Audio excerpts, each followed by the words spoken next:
Hello and welcome to taik18. I am Mohammad Adnan, and in this video we are going to discuss about the security part in Azure Data Factory and Azure Synapse Pipelines. So nowadays as the data is growing bigger and bigger and bigger, so the security plays a really an important role, and we'll discuss about this basic security thing, what you need to have in order to work on these two things. If you're new to this channel or if you haven't subscribed yet, just click on the subscribe button and also press the bell icon to get the latest notifications.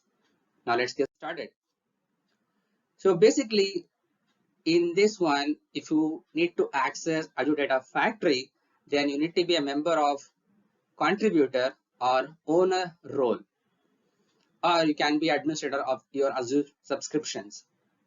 So if you want to know about the subscriptions, I made a separate video on that. Please go and check out that video for Azure subscriptions. So not only that, to create and manage data factory objects, including dataset, link services, pipeline, triggers, and integration runtimes, all these we discussed in our previous videos, right? If you haven't seen that, please go and check out that video. I'm making this video with the serial number. Please look at in that series order in order to understand from the base level to the most advanced level. So coming back here, so in order to create and manage child resources in Azure portal, the role which you need to be have is the data factory contributor role, and it can be at the resource group level or above. So you need this level of permissions in order to create all these objects.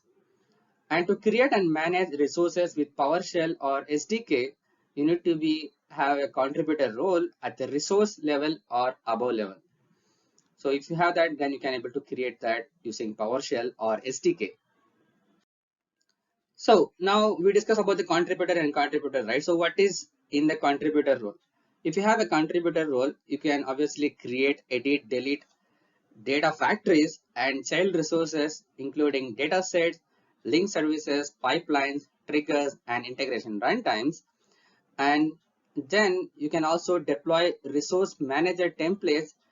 Resource manager deployment is the deployment method used by Data Factory in Azure portal.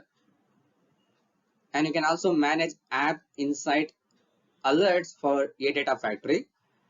At the resource group level or above, let user deploy resource manager templates. And also you can create support tickets.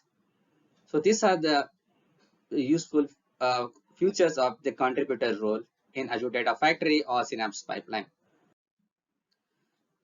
So if you like this video, just click on the big thumbs up button. If you are new to this channel or if you haven't subscribed yet, just click on the subscribe button and also press the bell icon to get the latest notifications.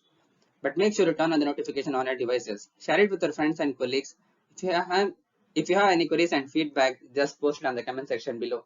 Thanks for watching. Keep